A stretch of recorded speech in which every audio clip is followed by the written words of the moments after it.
అందరికీ నమస్కారం. Welcome to MPC friend channel. ఇవాళ 10th క్లాస్ కెమిస్ట్రీలో కెమికల్ బాండింగ్ అనే ఒక మోస్ట్ ఇంపార్టెంట్ చాప్టర్ని మనం డిస్కస్ చేసుకుందాం. చాలా ఇంపార్టెంట్ చాప్టర్ అది. ఇంటర్మీడియట్లో దీనికి ఎక్స్టెన్షన్ ఉంది. ఇది ఇంకా చాలా డెప్త్ చదువుతారు మీరు ఇంటర్మీడియట్లో. జేఈ ఎంసెట్ పాయింట్ ఆఫ్ వ్యూలో చాలా నీడ్ ఉన్నటువంటి చాప్టర్. రైట్, మనం 10th క్లాస్లో ఈ చాప్టర్లో భాగంగా మనం ఒక 3 థియరీస్ని పరిచయం చేసుకున్నాం. వెరీ ఇంపార్టెంట్ థియరీస్ని పరిచయం చేసుకున్నాం. అందులో ఒకటి ఎలక్ట్రానిక్ థియరీ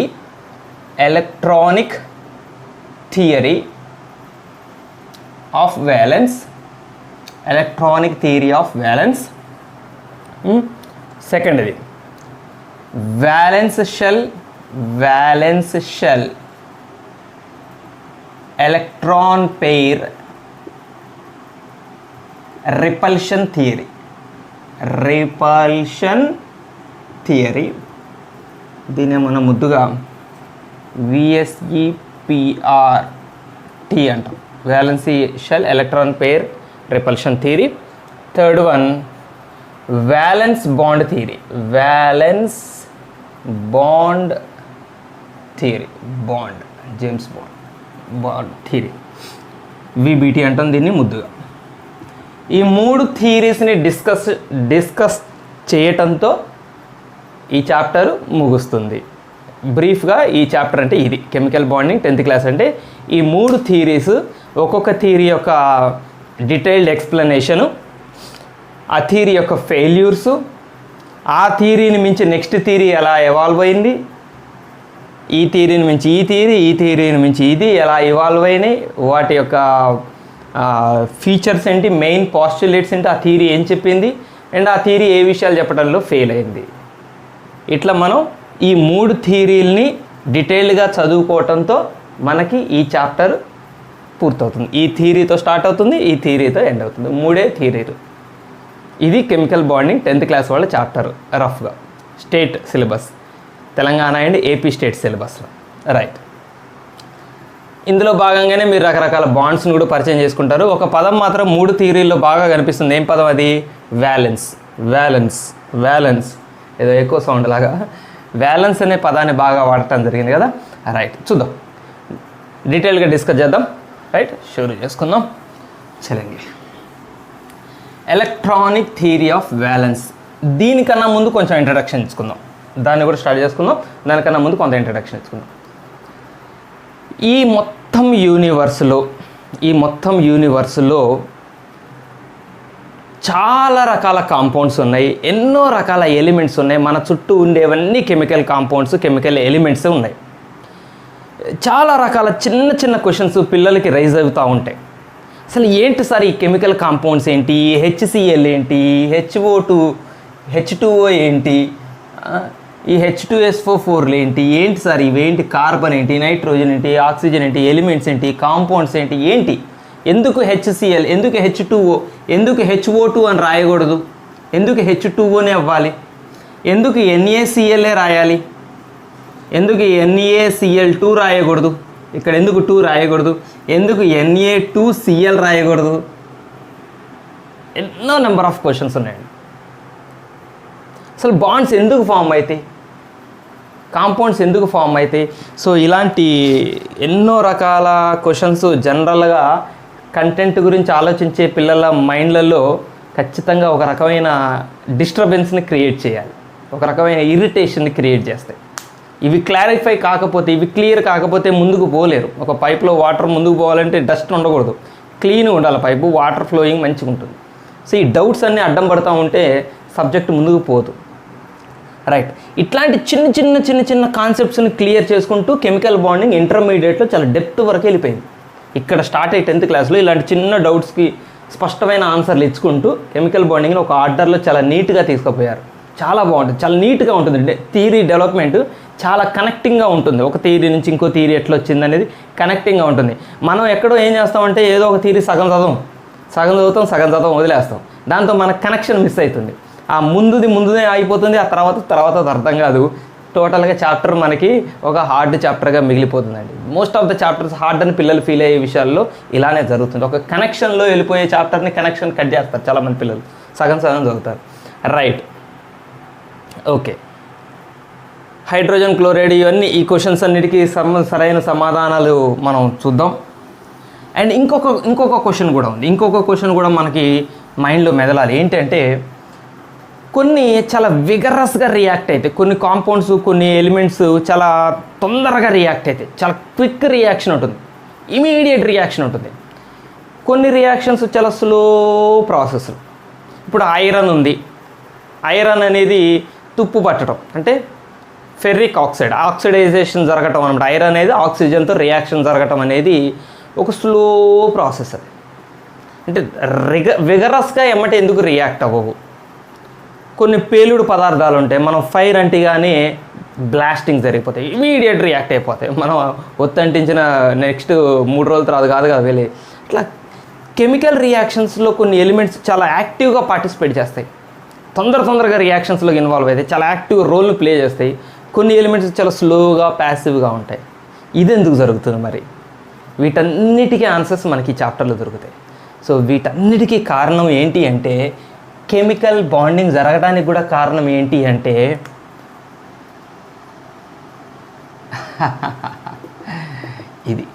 ఇది కారణం. అవసరం, నీడ్, అవసరం కోసమే సోడియం క్లోరిన్తో ఫ్రెండ్షిప్, హైడ్రోజన్ క్లోరిన్తో ఫ్రెండ్షిప్, ఆక్సిజన్ హైడ్రోజన్తో ఫ్రెండ్షిప్, బాండ్స్. ఫ్రెండ్షిప్ అంటే బాండ్స్ నేను అనేది ఇండైరెక్ట్. ఈ బాండ్స్ ఎందుకు ఫామ్ అవుతున్నాయంటే నీడ్, అవసరం. వాటికి ఏదో కావాలి, ఆక్సిజన్కి ఏదో కావాలి, హైడ్రోజన్కి ఏదో కావాలి, అందుకని వాళ్ళిద్దరు కలిశారు. సోడియంకి క్లోరిన్కి వాళ్ళిద్దరు కలవటంలో ఏదో కావాలి. మరి NaCl ఎందుకు రాస్తున్నాం? Na2Cl అని ఎందుకు రాయం? NaCl2 అని ఎందుకు రాయం?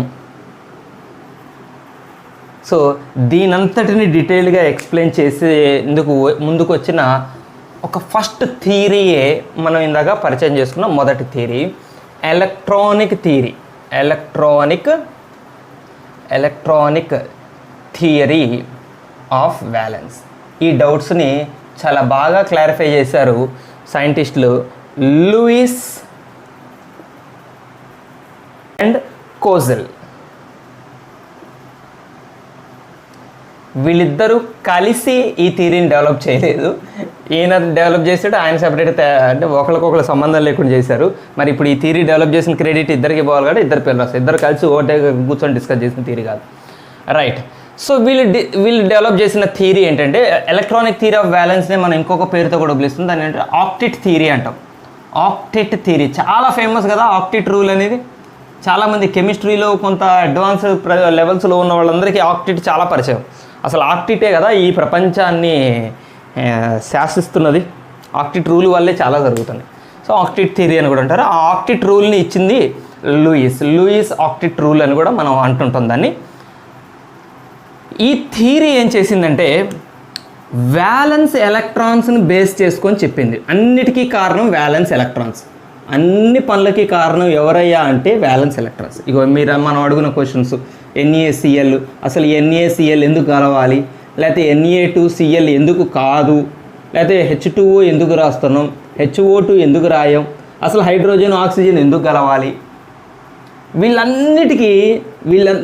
ఈ క్వశ్చన్స్ అన్నిటికీ బాధ్యత వహించేది ఎవరు అంటే వ్యాలెన్స్ ఎలక్ట్రాన్స్ అని చెప్పారు లూయిస్ అనే సైంటిస్ట్. అంటే ఒక యాటంలో ఎలక్ట్రాన్స్ ఉంటాయి, ఇది మనందరికీ తెలిసింది. యాటంలో న్యూక్లియస్ ఉంటుంది, ఎలక్ట్రాన్స్ ఉంటాయి. ఈ ఎలక్ట్రాన్స్ రకరకాల ఆర్బిట్స్లో తిరుగుతూ ఉంటాయి. వాటికి ఒక షెల్ ఉంటుంది, ఇన్నర్ షెల్స్, అవుటర్ షెల్స్ ఉంటాయి. ఫర్ ఎగ్జాంపుల్ ఇప్పుడు మనం ఒక ఆక్సిజన్ యాటమ్ తీసుకున్నాం. ఆక్సిజన్ అంటే అటామిక్ నెంబర్ ఎంత 8 కదా, కరెక్ట్. దీని ఎలక్ట్రానిక్ కాన్ఫిగరేషన్ చూస్తే ఆక్సిజన్ చుట్టూ 1s2 2s2 2p4 అంటే ఫస్ట్ ఆర్బిట్లో 2 ఎలక్ట్రాన్స్ ఉంటాయి అంతే కదా. 1sలో 2 ఎలక్ట్రాన్స్ ఉంటాయి. సెకండ్ ఆర్బిట్లో 4 ఎలక్ట్రాన్స్ ఉంటాయి, 4. సో ఇది ఫస్ట్ ఆర్బిట్, ఇది సెకండ్ ఆర్బిట్. ఈ ఫస్ట్ ఆర్బిట్లో ఉన్న ఎలక్ట్రాన్స్ని మనం ఇన్నర్ ఎలక్ట్రాన్స్ అంటాం. ఈ చివరి ఆర్బిట్ అంటే ఇక్కడ ఉన్నవే 2 అనుకోండి. ఒకవేళ 4, 5 ఆర్బిట్లు ఉన్నాయి అనుకోండి, లాస్ట్ ఆర్బిట్ మనం వ్యాలెన్స్ ఆర్బిట్ అంటాం. ఈ చివరి ఆర్బిట్ని వ్యాలెన్స్ ఆర్బిట్ అని ఆ వ్యాలెన్స్ ఆర్బిట్లో ఉన్న ఎలక్ట్రాన్స్ని వ్యాలెన్స్ ఎలక్ట్రాన్స్ అని అంటారు. ఇక్కడ వ్యాలెన్స్ ఎలక్ట్రాన్స్ ఎవరు అంటే ఈ 4 ఎలక్ట్రాన్స్ వ్యాలెన్స్ ఎలక్ట్రాన్స్. ఈ వ్యాలెన్సీ ఎలక్ట్రాన్స్ వల్లనే ఈ వ్యాలెన్సీ ఎలక్ట్రాన్సే ఇగో అంతటికి కారణం అని చెప్పారు లూయిస్ తన థియరీలో. ఎలక్ట్రానిక్ థియరీ ఆఫ్ వ్యాలెన్స్లో చెప్పింది ఏంటంటే వ్యాలెన్సీ షెల్లో ఉన్న ఎలక్ట్రాన్స్ వల్లనే బాండ్స్ ఫామ్ అవుతున్నాయి. ఆక్సిజన్ పోయి ఎవరితో ఉన్న రియాక్షన్ జరుగుతుంది, కార్బన్తో రియాక్షన్ జరుగుతుంది, లేదా వాటర్ హైడ్రోజన్తో రియాక్షన్ జరుగుతుంది. ఆక్సిజన్ ఎవరెవరితో రియాక్షన్లు జరిపినా కూడా ఆక్సిజన్లో రియాక్షన్లో ఇన్వాల్వ్ అయ్యేది ఎవరు అంటే ఈ నలుగురు, ఈ ఇద్దరు కాదు. ఈ ఇద్దరు ఎలాంటి రియాక్షన్స్లో ఇన్వాల్వ్. రియాక్షన్స్కి రీజన్ ఎవరు అంటే బాండ్స్ ఫామ్ చేయడానికి రీజన్ ఎవరు అంటే ఈ వ్యాలెన్స్ ఎలక్ట్రాన్స్ అని చెప్పారు మన లూయిస్ అనే సైంటిస్ట్. సో అందుకని ఎలక్ట్రానిక్ థియరీ ఆఫ్ వ్యాలెన్స్ అనే పేరు వచ్చింది. సో అప్పటి నుంచి వ్యాలెన్సీ ఎలక్ట్రాన్స్కి చాలా నేమ్ వచ్చిందండి. అంటే అప్పటి నుంచి దీని తర్వాత వచ్చిన థియరీస్ కూడా దీన్ని సపోర్ట్ చేసినాయి. దీని తర్వాత వచ్చిన థియరీస్ ఇందాక నేను చెప్పిన VSEPRT థియరీ, VBT థియరీ అన్నిట్లో కూడా మనం వ్యాలెన్స్ అనే పదం చూసాం. అంటే అన్నిటికీ కారణం వ్యాలెన్స్ ఎలక్ట్రాన్లే అని ఇతను చెప్పిన ఈ మాటని తర్వాత థియరీలు సపోర్ట్ చేసినాయి. ఎస్, కరెక్ట్, సపోర్ట్ చేసినాయి. అందుకనే ఈ థియరీ ఒక రకంగా ఈ అటామిక్ స్ట్రక్చర్కి సంబంధించి లేదా కెమికల్ బాండింగ్ అంటే బాండ్స్ ఫామ్ చేసే కాంపౌండ్స్ ఫామ్ చేసే ఒక స్టడీకి వీటికి సంబంధించిన విషయాలు నేర్చుకునే ఒక స్టడీకి ఈయన ఒక ఫౌండేషన్ వేశాడు, ఒక పేవ్మెంట్ వేశాడు, ఒక బ్రిడ్జ్ వేశాడు. అప్పటిదాకా ప్రయాణం కష్టంగా ఉంది, ఆ స్టడీ చేయడం కష్టంగా ఉంది అనుకునే వాళ్ళందరికీ ఈ థియరీ ద్వారా ఒక కొత్త లైమ్ లైట్ కనిపించింది, అంటే ఒక మార్గం కనిపించింది. ఇదేదో కాన్సెప్ట్ బాగుంది. ఇందుకు వ్యాలెన్స్ ఎలక్ట్రాన్స్ ఏ రకంగా కారణమవుతున్నాయి మరి ఇది చూద్దాం మనం ఇప్పుడు. ఎందుకు వ్యాలెన్స్ ఎలక్ట్రాన్ కారణమవుతున్నాయంటే లూయిస్ థియరీ ప్రకారం ఈ సైంటిస్టులు మన ఊరికే లూయిస్ అన్నట్టు పాపం ఆయన కూడా వర్క్ చేశారు కాబట్టి వీళ్ళిద్దరి వర్క్ ప్రకారం వీళ్ళు ఏం చేశారంటే పీరియాడిక్ టేబుల్లో ఉన్న ఎలిమెంట్స్ అన్నిటిని స్టడీ చేశారు. అప్పటికే పీరియాడిక్ టేబుల్ ఫార్మేషన్ జరిగింది. పీరియాడిక్ టేబుల్లో ఎలిమెంట్స్ను ఒక పద్ధతిలో ఆర్డర్లో గ్రూప్స్ పీరియడ్స్గా డివైడ్ చేశారు. 18 గ్రూప్స్గా 7 పీరియడ్స్గా డివైడ్ చేసి చక్కగా అమర్చడం జరిగింది. అప్పటికే first group, second group, third group, fourth group అట్లా లాస్ట్ గ్రూప్ తెలుసా మీకు? లాస్ట్ గ్రూప్ హీరోల group, zero group, noble gases, helium, neon, argon, krypton, xenon, radon అనే నోబుల్ గ్యాసెస్ని లాస్ట్ 18th గ్రూప్లో వాటికి ప్లేస్ ఇచ్చారు. ఈ ఎలిమెంట్స్ అన్నిటినీ అబ్జర్వ్ చేసుకుంటూ పోయారు. వీళ్ళిద్దరు ఏం చేశారంటే ఒక్కొక్క ఎలిమెంట్ తీసుకున్నారు. పీరియాడిక్ టేబుల్లో అన్ని ఎలిమెంట్స్లో ర్యాండమ్గా ఎలిమెంట్స్ సెలెక్ట్ చేసుకున్నారు. ఫర్ ఎగ్జాంపుల్ మెగ్నీషియం తీసుకున్నారు. మెగ్నీషియం అటామిక్ నెంబర్ ఎంత? 12. దీని ఎలక్ట్రానిక్ కాన్ఫిగరేషన్ రాద్దాం. 1s2, 2s2, 2p6, 3s2. Magnesium electronic configuration 1s2, 2s2, 2p6, 3s2. Lewis ఒక డాట్ స్ట్రక్చర్ని ఇచ్చాడండి. డాట్ స్ట్రక్చర్ అంటే ఇంకా బాండ్స్ ఫామ్ చేయటం, ఎలిమెంట్స్ మధ్య బాండ్స్ ఫామ్ చేయటం ఈజీగా అర్థం కావటం కోసం డాట్ స్ట్రక్చర్ ఇచ్చాడు. డాట్ స్ట్రక్చర్లో మనం ఏం చేస్తామంటే మెగ్నీషియంని సెంట్రల్ ఆటమ్ని మెగ్నీషియంని తీసుకొని ఓన్లీ వ్యాలెన్సీ ఎలక్ట్రాన్లను మాత్రమే చూపిస్తాం మెగ్నీషియం చుట్టూ. ఇవన్నీ మెగ్నీషియంలో ఎలక్ట్రాన్సే. ఫస్ట్ ఆర్బిట్, సెకండ్ ఆర్బిట్, ఇది థర్డ్ ఆర్బిట్. థర్డ్ కదా ఇప్పుడు వ్యాలెన్సీ ఆర్బిట్ అంటే చివరున్న ఆర్బిట్ని వ్యాలెన్స్ ఆర్బిట్. వ్యాలెన్సీ ఆర్బిట్లో ఎన్ని ఎలక్ట్రాన్స్ ఉన్నాయి? 2 ఎలక్ట్రాన్స్ ఉన్నాయి. సో మెగ్నీషియం రాసేటప్పుడు లూయిస్ స్ట్రక్చర్ ప్రకారం మెగ్నీషియం రాసి దాని పక్కన 2 చుక్కలు పెడతాం, లేదా మెగ్నీషియం పక్కన 2 క్రాస్ సింబల్స్ పెడతాం. అంటే ఎలక్ట్రాన్స్ని డాట్గా కానీ క్రాస్గా కానీ చూపిస్తాం. అందుకని డాట్ స్ట్రక్చర్ లేదా క్రాస్ స్ట్రక్చర్లో రాస్తాం. చూశారు, ఓకే. మెగ్నీషియం యొక్క ఎలక్ట్రానిక్ కాన్ఫిగరేషన్ చూశారు, బాగానే ఉంది. అట్లా ర్యాపిడ్గా మెగ్నీషియం, కాపర్, క్రోమియం, జింక్ ఏది పడితే అన్ని ఎలిమెంట్స్ యొక్క ఎలక్ట్రానిక్ కాన్ఫిగరేషన్ స్టడీ చేశారు. లాస్ట్ 0 గ్రూప్ అని చెప్పాను చూసారా? Helium, neon, argon, krypton, xenon, radon, ఈ గ్రూప్ ఉంది చూసారా? ఈ గ్రూప్లో ఎలిమెంట్స్ యొక్క ఎలక్ట్రానిక్ కాన్ఫిగరేషన్ కూడా స్టడీ చేశారు. మొత్తం పీరియాడిక్ టేబుల్లో అన్ని ఎలిమెంట్స్ ఒక ఎత్తు, ఇదొక్క గ్రూపే ఒక ఎత్తు. ఎందుకు చెప్పండి? వీళ్ళు లెజెండ్స్. పీరియాడిక్ టేబుల్లో వీళ్ళు లెజెండ్స్. ఎందుకు లెజెండ్స్? వాళ్ళు ఎవరితో కలవరు, వాళ్ళతో ఎవరు కలవరు, వాళ్ళు సింగిల్. ఎలాంటి కెమికల్ రియాక్షన్స్లో ఇవి పార్టిసిపేట్ చెయ్యవు. కెమికల్గా అప్పటికి ప్రూవ్డ్ అది, కెమికల్గా అప్పటికి ప్రూవ్డ్ అది. ఈ పీరియాడిక్ టేబుల్ని డిజైన్ చేసేటప్పుడే వీటి ప్రాపర్టీ ప్రకారమే వీళ్ళని ఇక్కడ కూర్చోబెట్టారు. వీళ్ళు ఎలాంటి రియాక్షన్స్లో పార్టిసిపేట్ చేయరు, ఎలాంటి కాంపౌండ్స్ని ఫామ్ చేయరు. అంటే ఆర్గాన్ పోయి క్లోరిన్తో రియాక్షన్ జరిపి ఆర్గాన్ క్లోరైడ్ ఉండదు, సోడియం క్లోరైడ్ లాగా ఆర్గాన్ క్లోరైడ్ ఉండదు. అంటే వీళ్ళు ఎవరితో రియాక్షన్ జరపరు. ఎందుకు జరపరు? ఎందుకు కాంపౌండ్స్ ఫామ్ చేయరు? అదే మెగ్నీషియం ఉందనుకోండి, మెగ్నీషియము క్లోరిన్ కలుస్తాయి, మెగ్నీషియము క్లోరిన్తో కలుస్తుంది, మెగ్నీషియం క్లోరైడ్ ఫామ్ అవుతుంది. మెగ్నీషియం ఆక్సిజన్తో కలుస్తుంది, మెగ్నీషియం ఆక్సైడ్ ఫామ్ అవుతుంది. అట్లా మెగ్నీషియం ఎన్ని రకాల కాంపౌండ్స్ ఫామ్ చేయగలుగుతుంది, ఎన్ని రకాల ఎలిమెంట్స్తో రియాక్షన్ జరగదు, చాలా ఎలిమెంట్స్తో ఇది రియాక్షన్ జరుగుతుంది. మరి వీళ్ళు మాత్రము ఎలాంటి రియాక్షన్స్లో లెస్ కెమికల్ రియాక్షన్స్.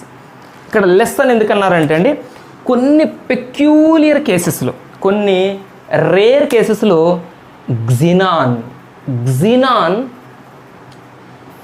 ఫామ్ చేస్తుంది బాండ్స్. ఫ్లోరిన్తో గ్జినాన్ బాండ్స్ ఫామ్ చేస్తుంది. మనం చాలా హైయర్ స్టడీస్లో మనం డిస్కస్ చేస్తాం. బట్ అది కూడా చాలా లెస్ ఎక్స్టెంటే. అసలు దాదాపు వీళ్ళు ఎలాంటి కెమికల్ రియాక్షన్స్లోకి వెళ్ళరు, ఎవరితో వాళ్ళకి అవసరం లేదు. ఈ మిగిలిన పీరియాడిక్ టేబుల్లో ఉన్న ఏ ఎలిమెంట్తో వీటికి పనే లేదు. ఎందుకు లేదు? వీళ్ళు ఎందుకు అట్లా ఆరామ్సే ఉన్నారు? ఎందుకు వాళ్ళకి ఏ హడావిడి లేదు? వేరే ఎలిమెంట్తో రియాక్షన్ జరపాలి, వేరే ఎలిమెంట్తో కాంపౌండ్ ఫామ్ చేయాలి, ఎందుకు ఆ టెన్షన్ లేదు అంటే, సో లూయిస్ స్టడీ ప్రకారం వీళ్ళందరి యొక్క ఎలక్ట్రానిక్ కాన్ఫిగరేషన్, ఒక హీలియం ఎగ్జంప్షన్ అనుకోండి, వీళ్ళందరూ ఎలక్ట్రానిక్ కాన్ఫిగరేషన్ రాశారు. అంటే నియాన్ ఎలక్ట్రానిక్ కాన్ఫిగరేషన్ రాశారు. నియాన్ ఎలక్ట్రానిక్ కాన్ఫిగరేషన్ 10 కదా, నియాన్ 10 కదా, 1s2 2s2 2p6. ఒక్కసారి చూడండి, వ్యాలెన్సీ షెల్ అంటే సెకండ్ ఆర్బిటాలే కదా, ఇప్పుడు థర్డ్ లేదు కాబట్టి సెకండే వ్యాలెన్స్. సెకండ్లో ఎన్ని ఎలక్ట్రాన్స్ ఉన్నాయి మొత్తం? 2 6 8 ఎలక్ట్రాన్స్. దీని చుట్టూ చూపిద్దామా? 1 2 3 4 5 6 7 8. సో నియాన్ చుట్టూ ఎన్ని ఎలక్ట్రాన్స్ ఉన్నాయి? 8 ఎలక్ట్రాన్స్. నియాన్ యొక్క అవుటర్ మోస్ట్ షెల్లో ఎన్ని ఎలక్ట్రాన్స్ ఉన్నాయి? 8 ఎలక్ట్రాన్స్ ఉన్నాయి. ఓహో, నియాన్లో 8 ఎలక్ట్రాన్స్ ఉన్నాయి అవుటర్ షెల్లో. సరే, ఆర్గాన్లో ఎన్ని ఉన్నాయి అని చూశారు. ఆర్గాన్లో కూడా తన అవుటర్ మోస్ట్ ఆర్బిట్లో 8 ఎలక్ట్రాన్స్ ఉన్నాయి. ఓహో, క్రిప్టాన్ సంగతి ఏంటి మరి? క్రిప్టాన్లో ఎలా ఉన్నాయని స్టడీ చేశారు. క్రిప్టాన్లో కూడా అవుటర్ మోస్ట్ ఆర్బిట్లో 8 ఎలక్ట్రాన్స్ ఉన్నాయి. ఎస్, ఒక కంక్లూషన్ కనిపిస్తుంది. ఓహో, గ్జినాన్ అంతే ఉంది, రెడాన్ అంతే ఉంది. ఒక్క హీలియంలో మాత్రము 2 ఎలక్ట్రాన్స్ ఉంటాయండి. అవుటర్ మోస్ట్ ఆర్బిట్ అంటే ఇక్కడ ఒకటే ఆర్బిట్, హీలియంకి ఒకటే ఆర్బిట్, అవుటరు ఇన్నరు అని 2 ఉండవు. హీలియంకి ఒకటే ఉంటుందా, ఆ ఒకటే outer most orbit completely field. కాబట్టి హీలియం వరకు 2 ఎలక్ట్రాన్స్ ఉన్నా కూడా ఇది ఎలా ఉంది? స్టేబుల్గా ఉన్న ఎలిమెంట్స్. ఇవన్నీ ఎలాంటి ఎలిమెంట్స్? ఇవన్నీ స్టేబుల్ ఎలిమెంట్స్, ఆరామ్సే ఎలిమెంట్స్. అవి చాలా కూల్గా ఉన్న ఎలిమెంట్స్. ఎందుకు ఉన్నాయి ఒక్కొక్క దాంట్లో? ఇప్పుడు మీరైనా జనరల్గా చూసి చెప్పండి, ఎవరైనా చెప్పినా కూడా, ఎవరు చూసినా కూడా ఒక మాట చెప్తారు. నియాన్లో, ఆర్గాన్లో, క్రిప్టాన్లో ఏం కామన్గా కనిపిస్తుంది మనకి? అవుటర్ మోస్ట్ షెల్లో 8 ఎలక్ట్రాన్స్ ఉన్నాయి. అవుటర్ మోస్ట్ షెల్లో 8 ఎలక్ట్రాన్స్ ఉన్నాయి కాబట్టే ఈ వీళ్ళు ఇంకా ఎవరితో రియాక్షన్లో పార్టిసిపేట్ చేయట్లేదు. ఆహా, అంటే దాని అర్థం ఏంటి చెప్పండి? వీళ్ళకి 8 ఎలక్ట్రాన్స్ ఉన్నాయి కాబట్టి ఎవరితో రియాక్షన్లో ఇన్వాల్వ్ కావట్లేదంటే, మిగిలిన ఎలిమెంట్స్, పీరియాడిక్ టేబుల్లో ఉన్న మిగిలిన ఎలిమెంట్స్ రియాక్షన్లు జరుపుతున్నారంటే వాళ్ళకి అవుటర్ మోస్ట్ షెల్లో 8 ఎలక్ట్రాన్స్ లేవు. అవుటర్ మోస్ట్ షెల్లో 8 ఎలక్ట్రాన్స్ లేవు. మెగ్నీషియం చూడండి, మెగ్నీషియం యొక్క అవుటర్ మోస్ట్ షెల్ ఏంటి? ఇక్కడ థర్డ్ ఆర్బిట్లో 8 ఎలక్ట్రాన్స్ లేవు. అందుకని మెగ్నీషియం ఏం చేస్తుంది? వేరే ఎవరితో కాంపౌండ్స్ ఫామ్ చేస్తుంది. ఎవరితో ఫామ్ చేస్తుంది? ఎవరితో కనుక కనెక్ట్ అయితే, మెగ్నీషియము ఎవరితో కనుక కనెక్ట్ అయితే మెగ్నీషియంకి కూడా ఈ స్టేటస్ సింబల్ రావాలి. ఇది స్టేటస్ సింబల్ అనమాట. ఇప్పుడు ఒక రకంగా చెప్పాలంటే స్టేటస్ సింబల్. చుట్టూ 8 ఎలక్ట్రాన్స్ వచ్చినాయంటే స్టేటస్ సింబల్. ఎస్, వచ్చింది. ఇది కూడా లెజెండ్స్ గ్రూప్లో జాయిన్ అయిందనమాట. అంటే ప్రతి ఎలిమెంట్ యొక్క తపన ఏంటి అంటే, మన పీరియాడిక్ టేబుల్లో ఉన్న every element except this 0 group elements, ప్రతి ఎలిమెంట్స్ యొక్క తపన ఏంటి, వాటి యొక్క నీడ్ ఏంటి అంటే, వాటి అవసరం ఏంటి అంటే, వాటి వ్యాలెన్సీ షెల్లో 8 ఎలక్ట్రాన్స్ను సంపాదించుకోవడం. వాటి వ్యాలెన్సీ షెల్లో 8 ఎలక్ట్రాన్స్ వస్తే అవి వీటిలాగానే అవి కూడా స్టేబుల్, అవి కూడా ఆరాంసే ప్రశాంతంగా ఉండొచ్చు. అందుకనే మెగ్నీషియం ఎవరితో కనెక్షన్ ఏర్పాటు చేసుకుంటే తనకి వీటిలాగా కాన్ఫిగరేషన్ వస్తుందో వాళ్ళతోనే రియాక్షన్ జరుగుతుంది. మెగ్నీషియం ఎవరితో పడితే వాళ్ళతో రియాక్షన్ జరపదు. మెగ్నీషియం అనేది ఎవరైనా కాదు, ఎవరైనా బట్టి ఎవరితో పడితే వాళ్ళతో ఫ్రెండ్షిప్ బాండ్ ఫామ్ చేసుకోరు. ఎవరితో బాండ్ ఫామ్ చేస్తారు? కెమికల్ బాండింగ్ జరిగింది అంటే అర్థం ఏంటి? ఒక 2 ఎలిమెంట్స్ మధ్య కెమికల్ బాండింగ్ జరిగింది అంటే అర్థం ఏంటి? వీళ్ళిద్దరు. ఇదొక్కటే కాదు, ఇది కూడా. ఇది ఎందుకు వచ్చింది? మెగ్నీషియం క్లోరిన్తో కలిసింది. మెగ్నీషియం ఎందుకు కలిసింది? దీనికి వీళ్ళలాంటి ఎలక్ట్రానిక్ కాన్ఫిగరేషన్ రావాలి. మరి క్లోరిన్ వచ్చి యాడ్ అయిన క్లోరిన్ కూడా స్వార్థం ఉంటుంది కదా. క్లోరిన్కి కూడా వీళ్ళలాంటి కాన్ఫిగరేషన్ కావాలని క్లోరిన్కి ఉంటుంది, మెగ్నీషియంకి ఉంటుంది. ఇద్దరికి లైక్ మైండెడ్ కదా, ఇద్దరికి ఒకే రకమైన ఆలోచన ఉంది కాబట్టి వాళ్ళిద్దరికి మధ్య బాండ్ ఏర్పడ్డది. సో ఇద్దరి మధ్య బాండ్ ఏర్పడి ఇటు మెగ్నీషియము కోరుకున్నది సాధించింది, ఇటు క్లోరిన్ కోరుకున్నది సాధించింది. అందుకని వాళ్ళిద్దరికి ఎప్పటికీ కలిసి ఉంటారు. విడిపోతే ఏమవుతుంది? మళ్ళీ క్లోరిన్కి వీళ్ళ కాన్ఫిగరేషన్ పోతుంది, మెగ్నీషియం వీళ్ళ కాన్ఫిగరేషన్ పోతుంది. అందుకని వాళ్ళు విడిపోరు, కలిసి ఉంటారు.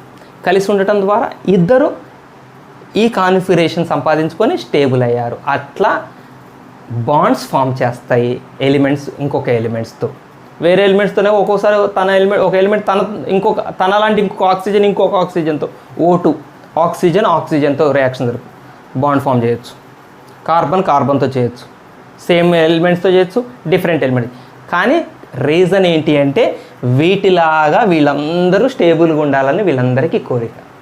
సో ఈ కాన్ఫిగరేషన్కి ఒక పేరు ఉంది. ఏంటా పేరు? మన థియరీ పేరే ఆక్టిట్ కాన్ఫిగరేషన్ అంటాం. దీన్నే మనం ఏమంటాం? Octet configuration. This is the main point of this electronic theory of valence. So Lewis theory ప్రకారం ప్రతి ఎలిమెంటు ఆక్టిట్ కాన్ఫిగరేషన్ అటైన్ చేయాలి. ఆక్టిట్ కాన్ఫిగరేషన్ ఏంటి? వ్యాలెన్సీ షెల్లో NS2 NP6 ఉండాలి, 8 ఎలక్ట్రాన్స్ ఉండాలి. 6 + 2 8. ఇవన్నీ ఏ నెంబర్ అన్నా కావచ్చు, 2s2 2p6 కావచ్చు, 3s2 3p6 కావచ్చు, ఎలా అన్నా కావచ్చు. కానీ మొత్తానికైతే 8 ఎలక్ట్రాన్స్ ఉంటే దాన్ని మనం ఆక్టిట్ కాన్ఫిగరేషన్ అంటాం. ఆక్టిట్ కాన్ఫిగరేషన్ సంపాదించుకున్న ఎలిమెంట్స్ అన్నీ కూడా స్టేబుల్ అవుతాయి. సో అందుకనే ఎలిమెంట్స్ అన్నీ బాండ్స్ ఫామ్ చేస్తున్నాయి అన్నది లూయిస్ ఎలక్ట్రానిక్ థియరీ యొక్క ఎక్స్ప్లెనేషన్. సరే, ఇందాక మీకు నేను స్టార్టింగ్లో ఒక క్వశ్చన్ చెప్పాను. సోడియం క్లోరైడ్ ఉంది, ఎందుకు NaCl? ఎందుకు Na2Cl కాదు? ఇప్పుడు ఎక్స్ప్లెనేషన్ అయిపోయింది, మనం చూద్దాం. సోడియం యొక్క అటామిక్ నెంబర్ ఎంత చెప్పండి? సోడియం 12. సోడియం ఎంత? Neon magnesium 11. సోడియం 11 కదా. Fluorine neon sodium 11. Right. Electronic configuration అంతా 1s2 2s2 2p6 3s1. Right. So sodium electronic కాన్ఫిగరేషన్లో వ్యాలెన్సీ షెల్లో ఎన్ని ఎలక్ట్రాన్స్ ఉన్నాయి? 1 ఎలక్ట్రాన్ ఉంది. అందుకే సోడియంని మనం ఏమైనా రాయొచ్చు? లూయిస్ డాట్ స్ట్రక్చర్ ప్రకారం సోడియం రాసి దాని బుగ్గన ఒక చుక్క పెడదాం. పెళ్లి కొడుకుని తయారు చేసాం, పెళ్లి కూతురు కావాలి కదా, chlorine. Right. Chlorine atomic number 17 అంటే 1s2 2s2 2p6 3s2 3p5. ఇది వ్యాలెన్సీ. క్లోరిన్ యొక్క వ్యాలెన్సీ ఆర్బిటాల్ ఏంటి? థర్డ్ ఆర్బిటాల్లో ఎన్ని ఎలిమెంట్స్ ఉన్నాయి? ఎన్ని ఎలక్ట్రాన్స్ ఉన్నాయి? 5 + 2 7. సో క్లోరిన్కి డాట్ స్ట్రక్చర్ రాద్దామా? క్లోరిన్ డాట్ స్ట్రక్చర్ ఎలా రాయాలి? క్లోరిన్ చుట్టూ 7 ఎలక్ట్రాన్స్ చూపించాలి. ఇక్కడ డాట్ చూపించాం కాబట్టి ఇక్కడ క్రాస్ పెడదాం. పెళ్లి కొడుకు చుక్క పెట్టాం కదా, పెళ్లి కూతురికి ఇలా స్టార్ పెడదాం. 7 ఎన్నైనా 6, ఇక్కడ 6 రాసి 7. రైట్. ఇది అచ్చా, ఇప్పుడు క్లోరిన్ పరిస్థితి ఏంటి చెప్పండి. సోడియం దగ్గర ఒక ఎలక్ట్రాన్ ఎక్స్ట్రా ఉందండి. ఈ ఒక్క ఎలక్ట్రాను ఎవరికైనా దానం చేస్తే, సోడియం ఎవరికైనా ఇచ్చేస్తే, ఈ ఎలక్ట్రాన్ ఎవరికైనా ఇచ్చేస్తే అప్పుడు సోడియంలో వ్యాలెన్సీ ఆర్బిటాల్ లేదుగా, థర్డ్ ఆర్బిటాలే లేదుగా. థర్డ్ ఆర్బిటాల్లో ఒక్క ఎలక్ట్రాన్ పోతే థర్డ్ ఆర్బిటాల్ లేదు. అప్పుడు సోడియంకి వ్యాలెన్సీ షెల్ ఎవరైతారు? సెకండ్ ఆర్బిటాల్ అవుతుంది. సెకండ్ ఆర్బిటాల్లో వ్యాలెన్సీ ఎలక్ట్రాన్స్ టోటల్ ఎన్ని ఉన్నాయి? 8 ఉన్నాయి. అంటే ఆక్టేట్ కన్ఫిగరేషన్ వచ్చినట్టే కదా. ఇది లేదండి, ఇది లేకపోతే ఇక సోడియంకి ఈ కన్ఫిగరేషన్ ఉన్నట్టే ఇక మిగిలిపోయేది. ఇది వ్యాలెన్సీ షెల్ అవుతుంది, ఇక ఈ కన్ఫిగరేషన్ వచ్చేసింది. అంటే సోడియం వీళ్ళలాగా రెడీ అయిపోయింది. ఓకేనా? నియాన్ కాన్ఫిగరేషన్ అంటాం ఒక రకంగా. అది నియాన్ కాన్ఫిగరేషన్, నియాన్ లాగా తయారైంది. అంటే నియాన్ లాగా అంటే నియాన్ స్టేబులే కదా, స్టేబుల్ లాగా అయింది సోడియం. సోడియం ఎక్కడ ఉంది? నియాన్ పక్కింట్లోనే ఉంటుంది. నియాన్ లాగా కావాలంటే సోడియం ఒక ఎలక్ట్రాన్ ఎవరికైనా ఇచ్చేయాలి, దానం చేయాలి, తీసుకోకూడదు, ఇచ్చేయాలి. క్లోరిన్ పరిస్థితి చెప్పండి. 3s2 3p6, అరే 7 ఎలక్ట్రాన్స్, ఒక్క ఎలక్ట్రాన్ ఉంటే ఇది కూడా చక్కగా దీని కాన్ఫిగరేషన్ సంపాదించుకుంటుంది. అంటే క్లోరిన్కి ఏం కావాలి? ఎవరైనా ఒక ఎలక్ట్రాన్ ఇస్తే ఎవరైనా ఒక ఎలక్ట్రాన్ ఇవ్వండి అని అడుగుతూ ఉంటుంది క్లోరిన్. అట్లా వీళ్ళిద్దరి మధ్య ఒకరోజు చూపులు కలిసి ఇది ఎలక్ట్రాన్ ఇచ్చింది, క్లోరిన్ ఎలక్ట్రాన్ని తీసుకుంది, ఈ ఎలక్ట్రాన్ ఇటు వచ్చేసింది, ఇక క్లోరిన్ దగ్గరికి వచ్చేసింది, క్లోరిన్కి ఇచ్చేసింది కదా. అట్లా వీళ్ళిద్దరూ దగ్గర అయిపోయారు, కలిసిపోయారు. సో ఒక సోడియం ఒక ఎలక్ట్రాన్ ఇచ్చింది, ఒక క్లోరిన్ ఒక ఎలక్ట్రాన్ తీసుకుంది. అందుకనే మనం ఒక సోడియము ఒక క్లోరిన్కి మధ్యలోనే కదా బాండ్ ఫామ్ అయింది. అందుకని సోడియం క్లోరైడ్ రాస్తాం. సోడియం 2 క్లోరిన్లకు ఇవ్వలేదు కదా. NaCl2 అంటే అర్థం ఏంటి? సోడియం 2 క్లోరిన్లకు ఇచ్చింది, ఎలక్ట్రాన్ ఇవ్వలేదు. 2 క్లోరిన్లు ఇవ్వడానికి సోడియం దగ్గర 2 ఎలక్ట్రాన్లు ఎక్కడవి? ఒకటే కదా ఎలక్ట్రాన్ ఉంది, నేను ఒకటే క్లోరిన్కి ఇచ్చింది. అందుకని సోడియం క్లోరైడ్ అని ఒకటే రాస్తాం. Na2Cl అని కానీ NaCl2 అని కానీ రాయకూడదు. అక్కడ మన ఎలక్ట్రాన్ ఒకళ్ళే ఇస్తున్నారు, ఒకళ్ళు తీసుకుంటున్నారు. ఇట్లా ఉంటుందన్నమాట బాండ్ ఫార్మేషన్లో రూల్స్ ఇవి. ఎందుకు కాంపౌండ్స్ ఇలా కావు ఇలా అవుతాయంటే ఇది. మొత్తానికి ఇప్పుడు మీ అందరికీ అర్థమైన విషయం ఏంటి అంటే, ఎవరికైనా కావాల్సింది ఇదే, NS2NP6 కావాలి. NS2NP6 ఉన్న వాళ్ళందరూ స్టేబుల్. వీళ్ళు ఆల్రెడీ ఉన్నవాళ్ళు ఒక హీలియంకి ఒక1s2 ఉంటుంది. దీని వరకు ఇది ఉన్న స్టేబులే. మిగిలిన వాళ్ళందరూ మాత్రం NS2NP6 ఉన్నవాళ్ళు కాబట్టి వీళ్ళు స్టేబుల్.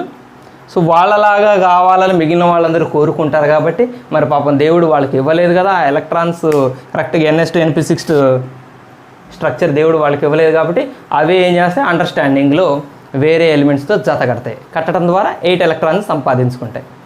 ఇక్కడ ఎలక్ట్రాన్స్ ఇచ్చి ఎలక్ట్రాన్లను తీసుకోవడం ద్వారానే ప్రతిదీ బాండ్ ఫామ్ కావాలని లేదండి. ఒకళ్ళు ఇచ్చేవాళ్ళు ఒకళ్ళు ఇది తీసుకునేవాళ్ళనే ఉండదు. ఇది ఒక రకమైన బాండ్. ఇప్పుడు సోడియంకి క్లోరిన్కి మధ్య ఒక రకమైన బాండ్ ఏర్పడింది. దానికి ఒక పేరు ఉంటుంది, అయానిక్ బాండ్ అని ఒక పేరు. మనం నెక్స్ట్ వీడియోలో దాన్ని డిస్కస్ చేసుకున్నాం. అలానే కొన్ని సందర్భాల్లో ఇద్దరికి చెరొక ఎలక్ట్రాన్ కావాలి. అప్పుడు కూడా మరి వాళ్ళిద్దరూ కలవడానికి ప్రయత్నం చేస్తారు. ఇప్పుడు ఇద్దరికి కావాలన్నప్పుడు ఎవడు ఇచ్చేవాడు ఉండడు కదా. నాకు కావాలి ఎలక్ట్రాన్, వాడు కూడా నాకు కూడా ఎలక్ట్రాన్ కావాలంటాడు. మనం ఇస్తామా? ఇదేం కదా, మనకే కావాలి. అట్లాంటప్పుడు కూడా బాండ్ ఫామ్ అవుతుంది, అది కోవలెంట్ బాండ్. అట్లా మనకి రకరకాల బాండ్స్లోనే రకరకాలనే. మొత్తానికైతే అసలు రీజన్ ఏంటి, ఎందుకు బాండ్స్ ఫామ్ చేస్తున్నాయి, ఎందుకు కాంపౌండ్స్ తయారవుతున్నాయి అంటే ఆక్టేట్ కాన్ఫిగరేషన్ కోసం.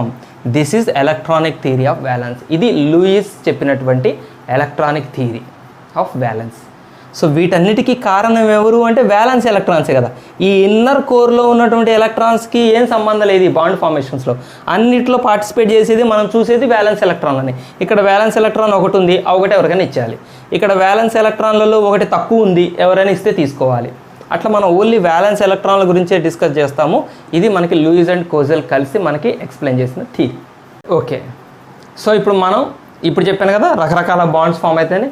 నెక్స్ట్ వీడియోలో అయానిక్ బాండ్ అంటే ఏంటి, నెక్స్ట్ రకరకాల బాండ్స్ ఏమేమి ఫామ్ అయితే బాండ్స్ గురించి డీటెయిల్గా డిస్కస్ చేసుకుందాం. ఓకేనా? తర్వాత ఈ electronic theory of violence octet theory అనేది ఫెయిల్యూర్ థియరీ కూడా అవుతుంది. కొన్ని పాయింట్స్ని ఇది ఎక్స్ప్లెయిన్ చేయలేదు.